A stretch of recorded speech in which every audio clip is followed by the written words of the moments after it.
All right, I'm Michael Hartzman. Today is Tuesday, January 13th, 2025. And I'm on as always with my partner, Dominic Tavella. Happy New Year, Dom. How are you? Doing well, Mike. No complaints, and Happy New Year to you and all of our listeners and viewers as well.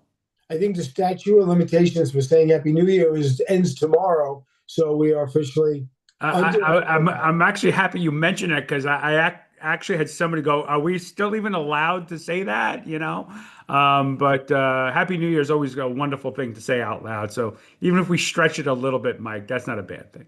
There's a Curb Your Enthusiasm where Larry David goes 3 days, but I think that's too short. One of our favorite series, both of us. Exactly. So look, there's not much to talk about as terms of the year because the year is brand new, is 1 week old. The trading week was 1 week, but it was a positive week. The Nasdaq was up 1.88.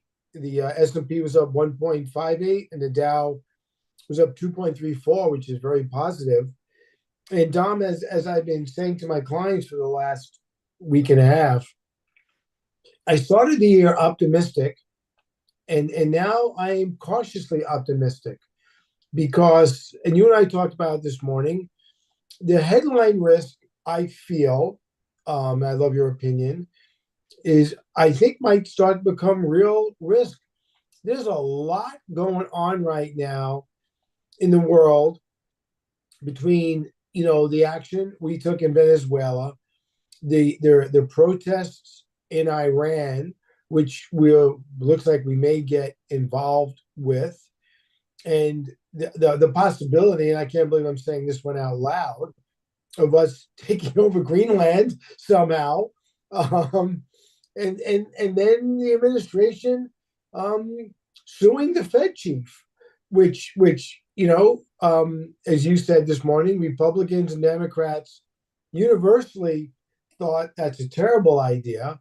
So there's a lot of variables which are kind of not connected, but all lead back to the White House as the nucleus. And I don't know, it just kind of making me a little uneasy lately as it relates to the markets.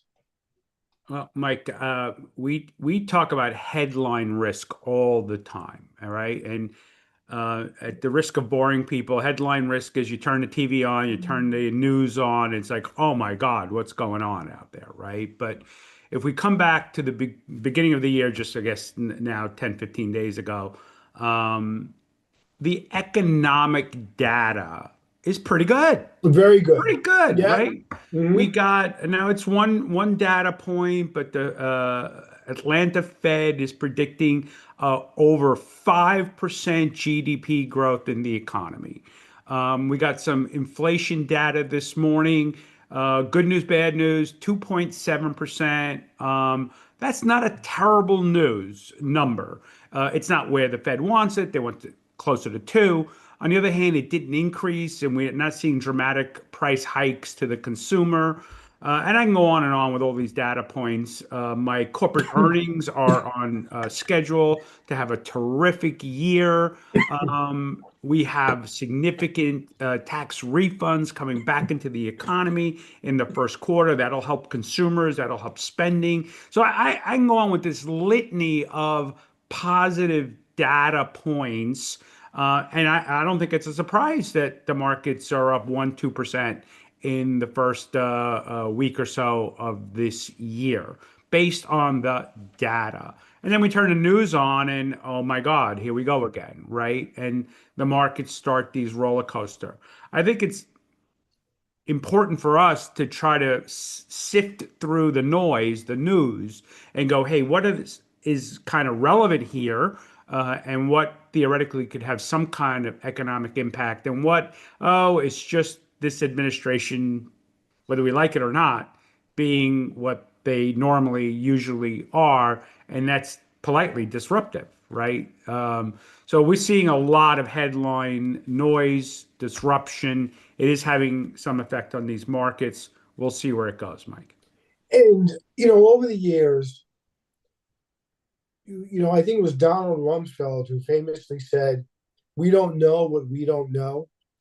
and it's always geopolitical events that come out of the meteor out of the sky that no one saw coming.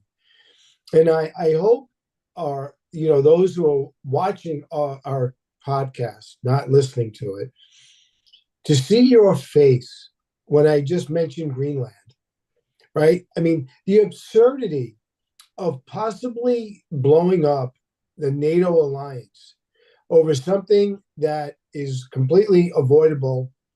The U.S. is able to accomplish what they want to in terms of protecting that area and protecting our interests. But that if there ever was a black swan out of nowhere, that would be it, Tom.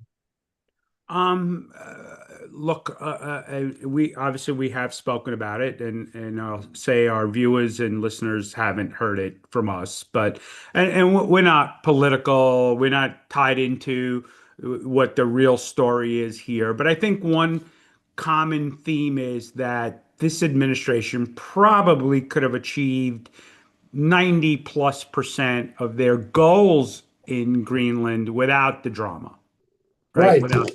Without the drama. And so it's the drama that kind of upsets people, upsets markets, upsets our global partners. We don't need it. You look at what happened in Venezuela. It was very surgical. Thank God, no U.S. Military people were harmed. It was very strategic. And in the big scheme of things, it didn't upset the apple cart too much, right? But it certainly had the potential to. Right. And that's always the fear factor, right? Something that seems so benign in the beginning, mushrooms, explodes into something really way past what we would hope for, and i.e., it would become a very negative scenario. And there's always outcomes. There's always, in this case, negative outcomes to some of that stuff. So again, the idea that we're looking at these headlines, Mike, and not a little worried, we wouldn't be doing our jobs, Yeah, look, frankly. and what have we been saying forever? An old axiom on Wall Street, and Lord knows we have 1,000 of them, is the market can accept bad news. It does not like the unknown. Because you cannot make an investment decision on what you don't know and on a guess. And go ahead. You're absolutely right, Mike. Look, and I rattled off some data points, and we joke about this all the time, but they are the leading economic indicators. So there is a method to the madness. We're looking at these data points. We're trying to gauge the strength of the economy and how companies could potentially profit from that, and therefore, where do we want to spread our eggs, right? But when the meteor comes out of the sky, hits you in the back of the head, you can't anticipate that one, right? You can react afterwards, but you can't anticipate it and do something about it. And so you're correct. What frightens the markets the most is the unknown. They can deal with different political parties running the government. They can deal with administrations. They can deal with high interest rate environment, low interest rate, high inflation. They can adjust. They can adapt. But when the meteor comes out of the sky and hits you in the back of the head, kind of tough. Yeah. And I think that's why the Venezuela story, which is not done yet, I think that's why the market kind of handled that one, because other than kind of waiting to see what China might do, because they were the biggest customer of Venezuela, as you said, it was a surgical strike. We didn't lose any American lives. We removed a dictator. I mean, you can make an argument, most of that, most people would agree with. So the market responded positively to that for the most part. Yeah, and Mike, we don't want to spend too much time on this particular subject, but you had many Democrats that said, "Hey, we agree with taking a criminal off the world stage, and we agree with giving the Venezuelan people an opportunity at least to determine their own destiny." It's what's next that frightens people, right? And that comes full circle to your point. We don't know what's next. We don't know what the unknown is, and therefore, will it be a positive outcome or a negative outcome? And for us to be cautiously optimistic instead of just optimistic, that's the least we can do here, Mike. At least. And look, as you said, the fundamentals of the economy are not bad. We had good inflation data information this week. I think you mentioned earlier this morning that there's a possibility that some experts are expecting the economy to grow by 5%, which would be phenomenal. Phenomenal. And no, not any economist we've heard or listened to or pay attention to has even remotely come close to that kind of a number. And that might be a 1 month, 1 quarter arbitrary blip, right? But clearly the economy, Mike, all the meetings we've already done this year, all the meetings that we expect to do this year with the smartest people in the room, do you think one of them will use the recession word? No, No.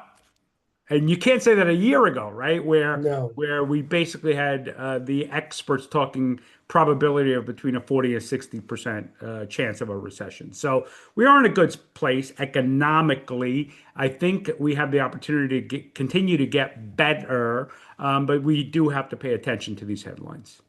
And just for the record, I always feel compelled whenever you bring up what the experts were saying about a recession, you and I were on the record saying no recession in 2025. Yeah.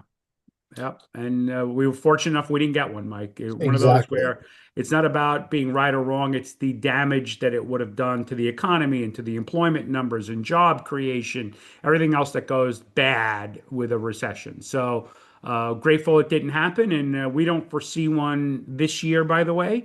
But these meteors coming out of the sky do need to be monitored. And hopefully we get through this one too. So you mentioned earlier the smartest people in the room. So on that note, tonight's guest, Dominic, is one of the smartest people in the room.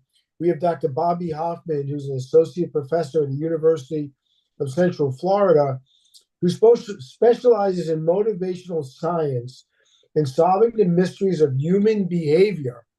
And Lord knows we deal with human behavior on a regular basis. And he wrote a book called The Paradox of Passion: How Rewards Covertly Control Motivation. So I'm really looking forward to his thoughts. And we're going to tie in how motivation and people's investment decisions, there's a shocker, are closely connected. So we'll be right back with Dr. Bobby Hoffman, author of The Paradox of Passion.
All right, I'm Michael Hartzman, back with my partner Dominic Tavella on the Lebenthal Report. And our guest this evening is Dr. Bobby Hoffman, author of the new book, was published in October, The Paradox of Passion: How Rewards Covertly Control Motivation. Welcome aboard, Bobby. It's great to be here. My pleasure. And I So think I'm supposed to say Happy New Year. it's I'll take appropriate. it. Yes, I'll Happy New take it. Year You to got you. permission. Yes. Go for it. Yes. So when we were talking before the show, I said to you in looking at your book and reading some of the chapters, I kept thinking about the old expression, if you love what you do, you never work a day in your life. And to me, that was kind of the definition of passion. And I said to you, is that kind of what the book is about, or the opposite of what the book was about? And you gave us a great, really cogent answer. So why don't we just start there? The paradox of passion, and you use the word motivation. How do they come together, and which one's more important? Or maybe they're Well, both equally important. yeah, it's kind of tough to disentangle all of it because motivation is represented in a lot of different ways. The textbook definition is the direction and intensity of your effort. So if you think of that's two components, where you're going and how hard you have your foot on the gas, really. So that's kind of the analogy. And we talk about passion. Passion is an emotion and a feeling of how we feel as a result of our motivation and what we are or are not accomplishing. So it's not necessarily the reason why we do something. So just from a technical perspective, passion is more of like a good feeling about it because when we are allegedly passionate, we're doing something we love, as you said, work, you love your work. It's meaningful to us. We find it interesting. We're willing to dedicate both time and effort to whatever that task is. And it could be directed towards a hobby, a profession, a person. So we're very enthusiastic and it's very important for us. But what we discussed earlier, if you think about those emotions and those feelings when we're striving towards a goal or are engaged in an activity, it's not really realistic to believe that we can sustain that alleged passion indefinitely. And why is that? Because we all know, we've all been there, that just like in the world of investment, we experience conditions that are highly conducive to success. Other times, the economy turns and we encounter a bunch of circumstances that are not ideal for our personal motivation. And we wind up going into valleys. So our motivation, like the economy, goes up and down. So my concern is that many people may be operating under a false or unsustainable narrative where they cannot maintain that passion. And what happens, and again, we've all been there, including myself. If you get to these motivational lulls and you're not using the right strategies to address those lulls, you start doubting yourself. You may say, well, why am I not passionate about my job anymore? Why am I not passionate about my relationships, the people that I encounter, the things that I do? I'm going through the motions. So we get to self-doubt. And that self doubt leads to frustration, and frustration leads to anxiety. And in the worst cases, we get depressed and we allegedly lose our motivation. That's not what's really happening scientifically in terms of losing motivation, but we tend to not express motivation in a productive way. And it can get us into a lot of trouble because we always have a motivational drive. So that drive shifts from something that may be productive during these lulls to something unproductive. And if Michael and Dominic are like everybody else in the world, no, you're not feeling so good. So what are you going to do? You're going to go get yourself some ice cream, or you're going to have a drink, or you're going to you know, do. You're just going to sleep. So the passion narrative is not sustainable from a very practical perspective. And not only that, and the reason that the book has a subtitle is because the passion narrative does not consider the physiology and how the brain works. And if we don't consider how the brain works, The brain doesn't really care how you get that so-called passion. It just cares that you get it. So if we don't consider that, we might wind up using the wrong strategies and we get into this downward cycle. So So let's tie that right into, maybe it's just pure coincidence or pure luck, but here we are, the first of the year, and everybody comes in with all their wishes and yep. dreams and resolutions of what they're going to do. And we know scientifically, historically, what happens with those resolutions. But why don't we take the thoughts you just focused on and tie it into not only people making these resolutions, but their ability to keep them? Well, that's certainly a related topic about goal setting and be able to manage yourself. And it gets pretty complex. You know, most of my students they come into my course and they think they have motivation figured out, and then in the first 2 weeks they're like, "Wow, I didn't know this stuff was so complicated," because we have a series of beliefs about ourselves. And those beliefs about ourselves are very instrumental in the behaviors that we exhibit, the thoughts that we think, and how that behavior manifests in day-to-day activities. And this certainly will tie into investment. So these beliefs that we have, we may be setting our New Year's resolutions because that's kind of the thing we do. You know, it's the renewal, the potential for personal growth and change for the better, that we might not necessarily be committed to in the first place. So what many people will do is they go through the motions of setting these resolutions because that's the popular narrative. So, and that narrative may not be sustainable because it's not coming from within, it's coming from an external source. And it's kind of the same thing with passion, and it even transcends into investment because the number one most influential belief that we have about ourselves and the world is whether or not we can control our own destiny.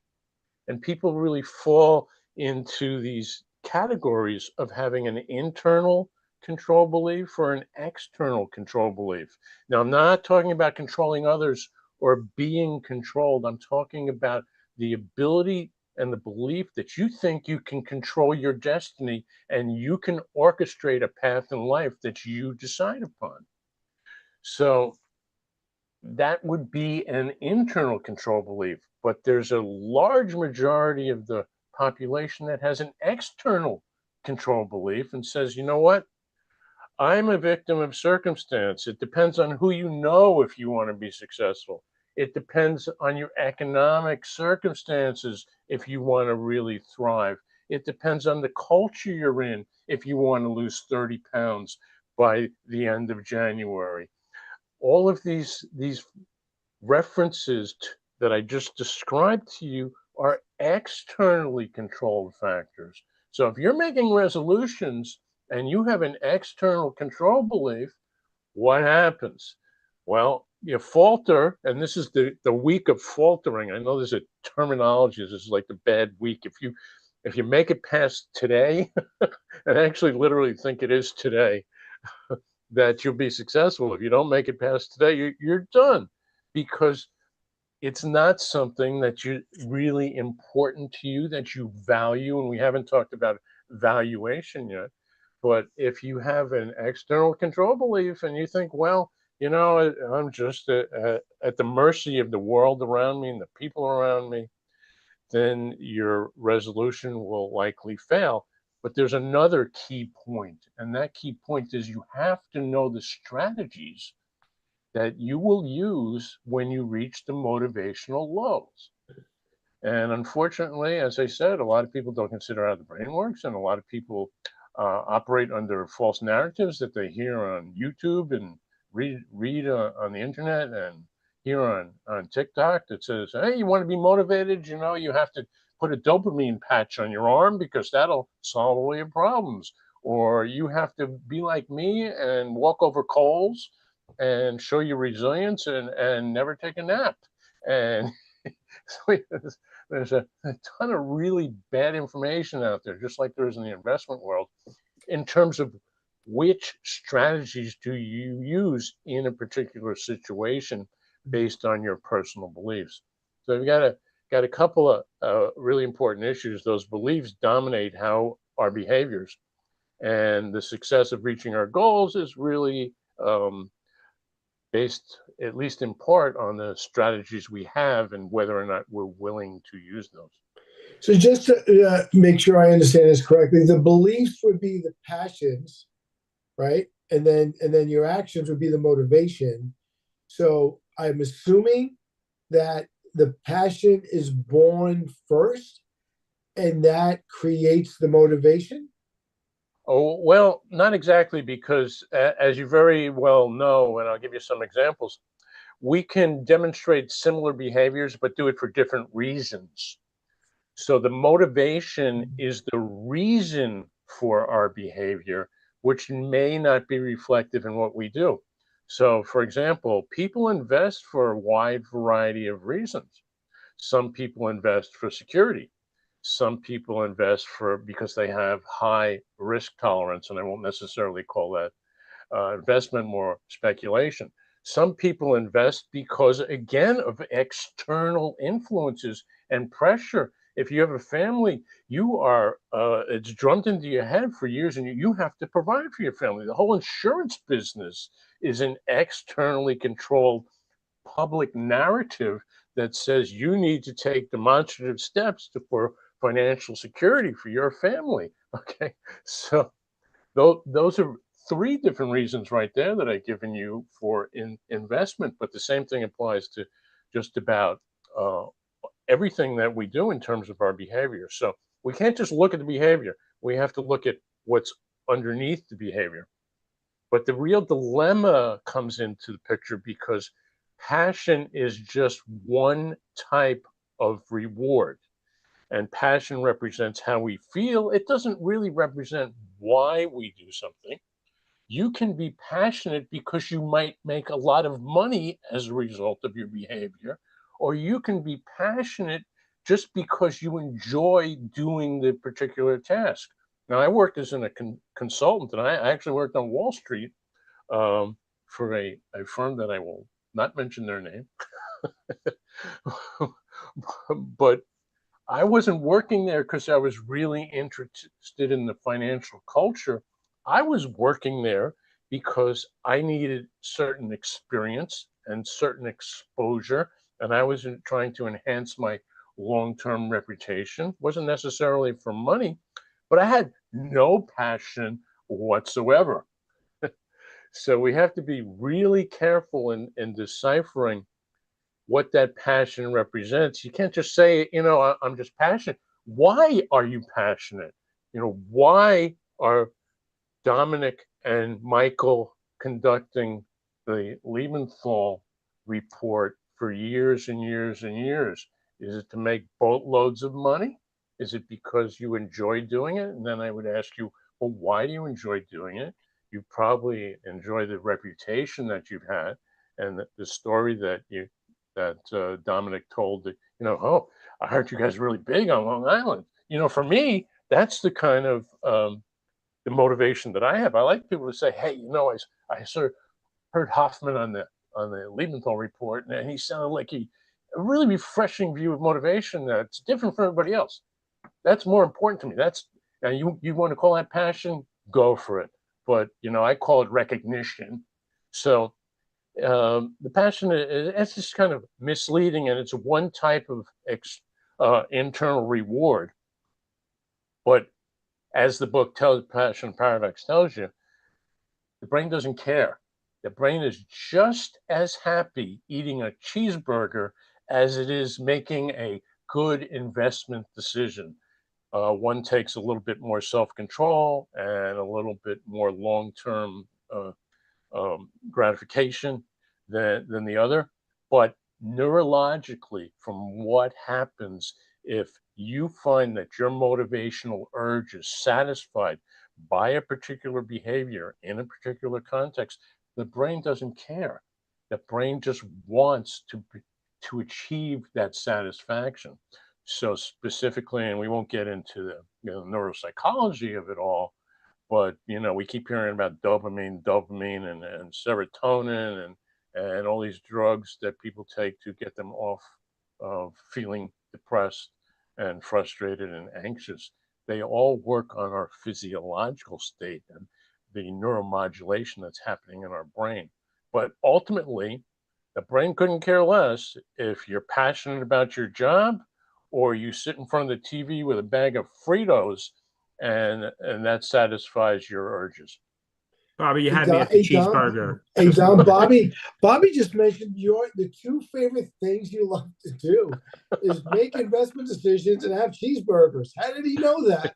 I'm going with the Right, but what happens if cheeseburger. you eat cheeseburgers every day? Here's But the thing. This is the problem. You eat those cheeseburgers every single day. You know, the first one doesn't taste, or the second one doesn't taste as good as the third.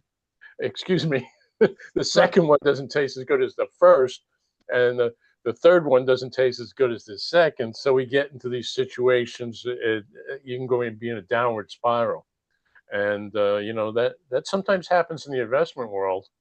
You know, I've got my Robinhood account, and it keeps me very busy. Not necessarily generating tremendous wealth, but generating self confidence in my ability to make the right choices. That's what's important to Bobby, me. I'm curious because, again, I love the word passion here. And especially, again, this time of year, people get very focused. This is what the goal I'm going to achieve. And obviously, some people do, and some people don't. Is it a process of how they're wired? I'm not sure. I'm asking a loaded question here. How their brains are wired to achieve success, whether it's losing 10 pounds or running a marathon. Is it that their environment? Is it all of it that comes into the picture? How do we look at ourselves and then obviously the world and go, hey, we want to be more success oriented. How do we make that happen? Well, we all come to the table with a substantial degree of biology and heredity. There is no escape from that. But it is not an immutable sentence that we're unable to change. And depending on the other factors that you mentioned, like our culture, the opportunities we have, the people that we surround ourselves with, the strategies that we know and are willing to use, sometimes we're very motivated for change, but we don't know how, the mechanics of doing it. And our historical pattern and ability to control our own behavior. A lot of people have a difficult time with that, and that comes through practice and coaching. This is why we have executive coaches and why we have all kinds of self-help apps and different approaches that give us the scaffolding or support. Sometimes we do it through a coach, or sometimes we do it even through a spiritual feeling.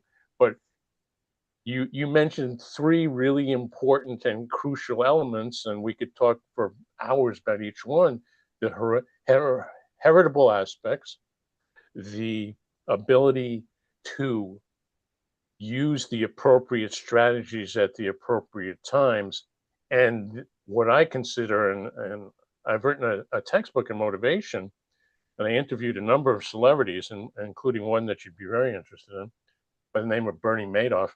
Um, but even Bernie, even though he had some very strange beliefs about how the world operates, he was really good at what he did.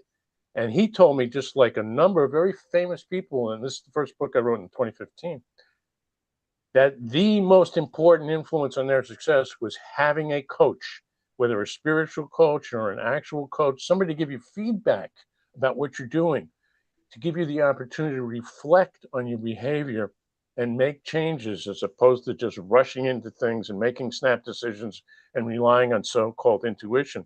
So it's really a combination of the genetics, the strategies, and the support. Bobby, let's take a break right there.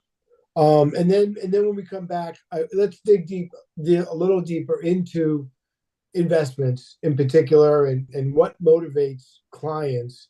So let's take a break with Dr. Bobby Hoffman, the author of The Paradox of Passion, and we'll be right back.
All right, I'm Michael Hartzman, back with my partner, Dominic Tavella, and our guest this evening, Dr. Bobby Hoffman, who's written the new book, The Paradox of Passion: How Rewards Covertly Control Motivation. So, Bobby, let me ask you this. Another axiom that we have on Wall Street, which is one I actually hate, and clients hate it, that the only two things that motivates an investor are greed and fear. Tom, how many times have we heard that? I hate that expression. So, you want to add a little color to that? I'm assuming you would think there's more to investing than two simple emotions of greed and fear. Yeah, I certainly would, because I wouldn't call that investing. I would call that trading. And if you're a trader, then you're probably motivated by greed or fear.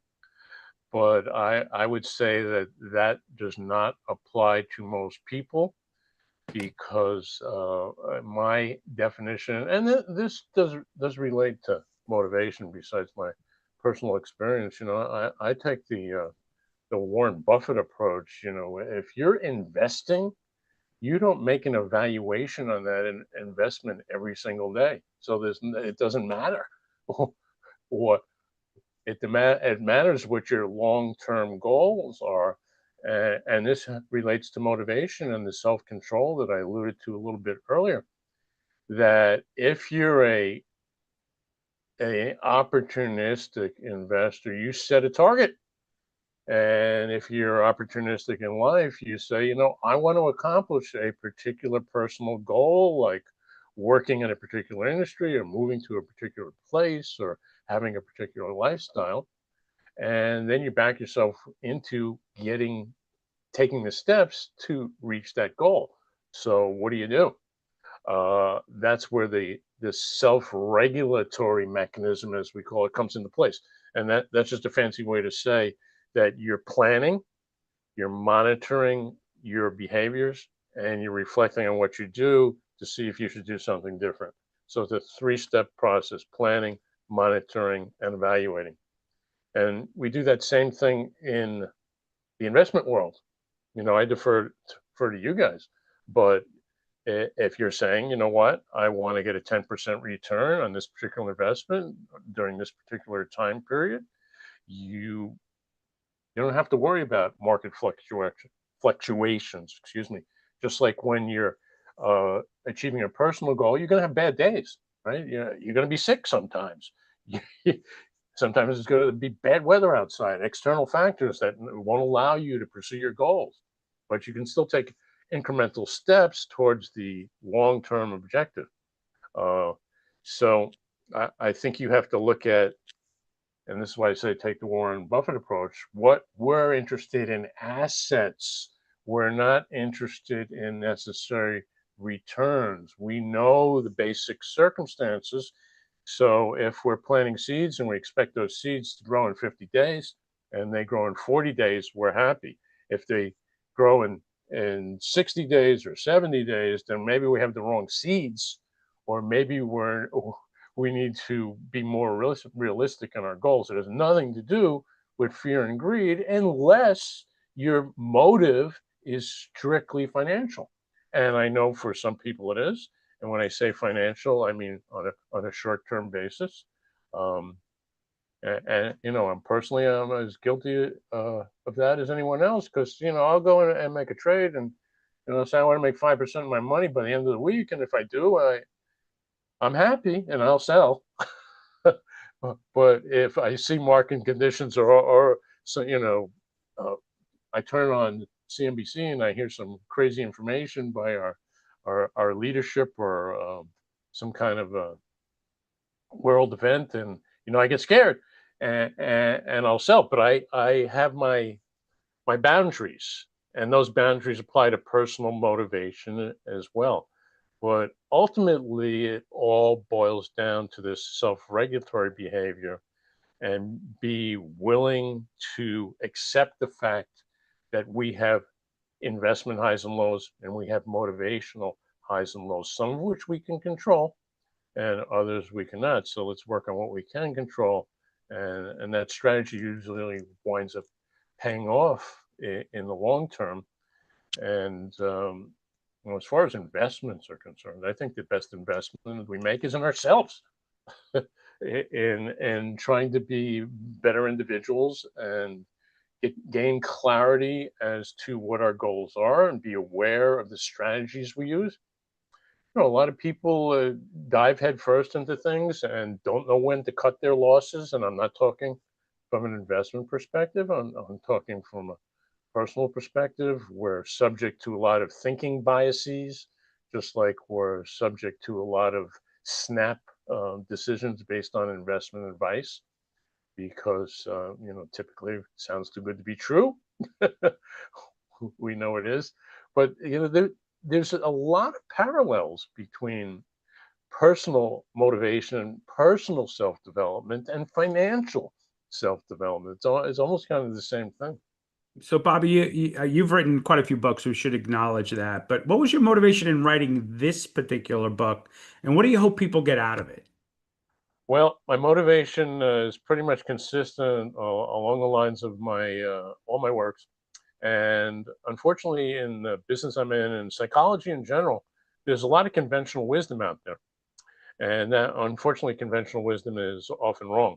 So ultimately, I wrote the book and the books to improve people's lives, um, and to realize that there is something called motivational science, which typically has very little to do with motivational advice and what we hear from motivational speakers and all the so-called experts. So it's very important to me that people operate using strategies based on sound evidence, as opposed to strategies that, well, worked for me once, and it's based on my personal experience and my personal opinion, but that doesn't take into account the unique culture that each individual has and the unique experiences that they have, which may not map onto somebody else's perspective. They may be very charismatic, they may be very successful, but that doesn't mean their approach will work for you. So ultimately, it's to get people the good information that they need. And this is why that, I've written 110 articles on psychology today that are available for free. And all of those articles, and you can just, go on Psychology Today and search on Bobby Hoffman. My blog is called Motivate.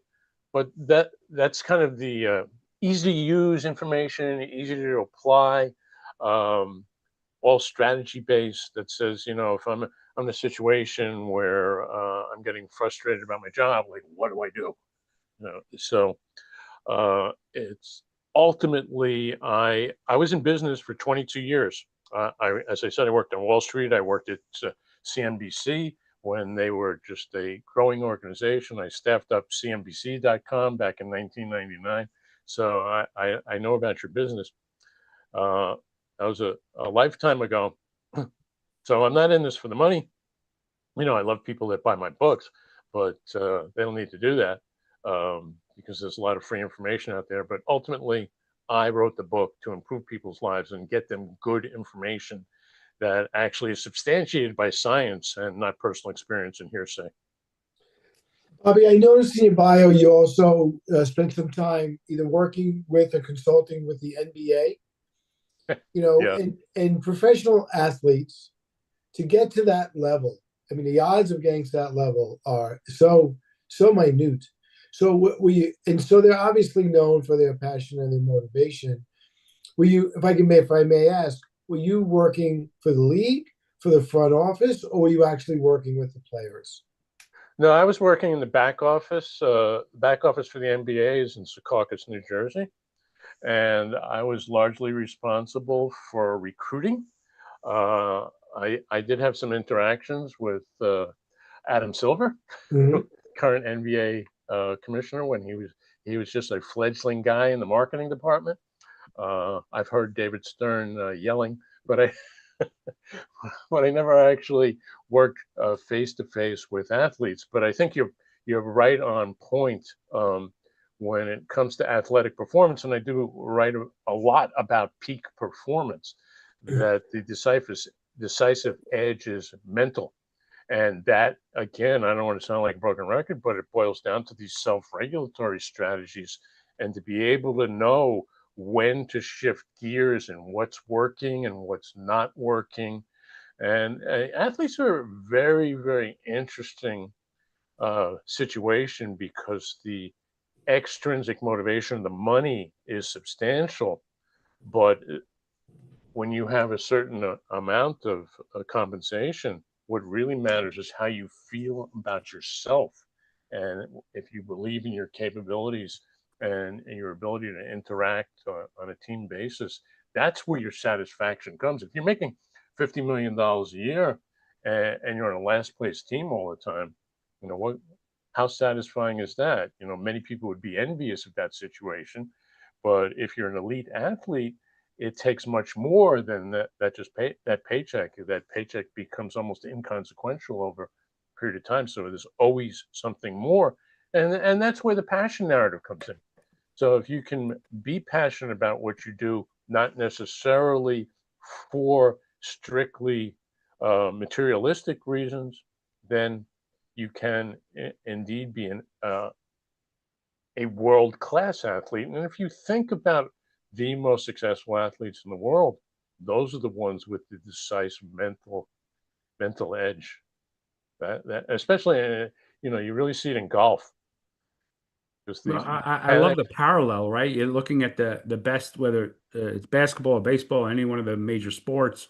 They're very open to coaching and very open to practicing their craft on a daily basis and improving it. I think when we look at the rest of the world, not so much. Why do you think there's resistance outside of maybe some of these more professional, Yeah, not that just athletes, that but is a even business community?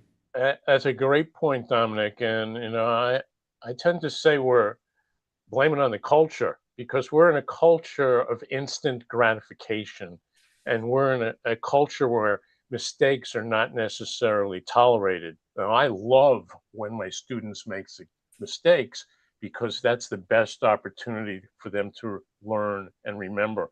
I almost create situations of hardship for them so they can learn some valuable lessons. But the cultural narrative is to pursue things relentlessly, to get it right away. I want it, and I want it now.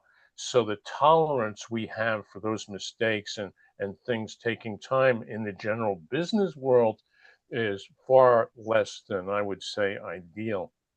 So, and the narrative is that you should be resilient. I mean, you listen to motivational speakers. Never give up. Just keep going. It doesn't say stop, evaluate what you're doing, and do something differently. Just charge on. I mean, I'm at the University of Central Florida. Our motto is charge on. But that's not necessarily the best way to achieve success. And then we get into those motivational lulls that I alluded to earlier, and you get the self-doubt, and you get the anxiety, and then you start saying, oh, I'm screwing up.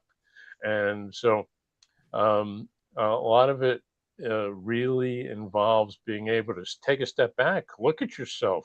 What are you doing? I ask people the question, tell me the situation where you were most successful. Why were you more successful in that situation than in others? And the answers that you get, well, I had the right conditions, meaning that you orchestrated the physical environment. So you put yourself in the right room at the right temperature. You got rid of your distractions. You put your phone in another room. You put post-it notes on the top of your monitor, and you are focused, and you sat down there and you worked for 2 hours, and you wrote this wonderful article, or you put together a piece of furniture, or whatever it is. Doesn't matter what the task is, but you understand the environmental circumstances that were conducive to success. But then there's also the psychological circumstances. What did you do to block out intrusive thoughts? Maybe, everybody has problems or challenges in their life, whether it's relationship problems, financial problems. It's really hard to focus on achieving task success when you've got all this other stuff, emotional stuff, evolving in your head. So you have to learn how to channel that that negative energy, so to speak, by using particular strategies. And these are all in my books, especially my book, Hack Your Motivation, which is only strategies and written in a non-academic voice that tells you what to do in these situations and how to actually make it happen. But you can't make any of that happen if you're not thinking about that all the time and being aware of what's contributing to your success or lack of it. And planning it, right, Bobby? Yeah. Planning it. It just Well, doesn't, planning you is number can't pull it one. out of thin air. Right. But a lot of people will just dive into stuff and then they haven't thought about, well, what's going to happen? How will I respond when I reach a certain point and I'm unsuccessful? Because it happens to everyone. And the acknowledgement of this just kind of drives me crazy. Most students will tell me, well, I know I'm not doing it right, but I don't want to ask for help. I mean, how many people are actually willing to ask for help? We don't like to do it because we think it's an acknowledgement of weakness, when in fact, it's an acknowledgement of being successful. And as I mentioned to you earlier, when I wrote my textbook, I interviewed Cheryl Hines, who played Larry David's wife on Curb Your Enthusiasm, and Darren Soto, who's a U.S. Senator, and Nick Lowry. You may remember him on the Kansas City Chiefs when he retired from the NFL. He had the highest accuracy record in football kicking history. And a guy named Alex Torelli, who was a professional poker player. He played 15 poker hands at once online, and this guy made like $3 million by the time he was 20 years old. All these people, every single one of them would tell me the exact same thing, including Madoff, and said, you know, I always had somebody I could turn to. I could always talk about it. I had somebody to be my essentially my mirror that was willing to give me objective feedback and say, hey, buddy, you're screwing up. you need to do things differently, and you need to be open to do that. A lot of people, I said earlier, a lot of people think it's my way or the highway. It's you do it this way or you don't do it. Hey, Bobby, we are out of time. We literally have 1 minute. So in that 1 minute, number one, thank you. And just tell our listeners where they can get your book. Oh, my book's available in all of the typical places. The easiest place is Amazon.com. And you search on Bobby Hoffman, author, and you'll see 5 different choices. But all the typical providers, Barnes & Noble and Books A Million and every book site. And if you really want to be smart, then you can get the used editions because those are cheaper. But like I said, Psychology Today has plenty of free information that everybody can use. The name of the book is The Paradox of Passion, How Rewards Covertly Control Motivation. The author is Dr. Bobby Hoffman. And Bobby, we thank you for your time this evening for a great conversation. It's been my pleasure, gentlemen. Thank you very much for the opportunity. Great way to start the new year. So thanks, Bobby, and best wishes. Same to you. And on that note, have a good night, everybody. And Dom and I will be back next week with a new edition of the Lebenthal Report. Good night, all.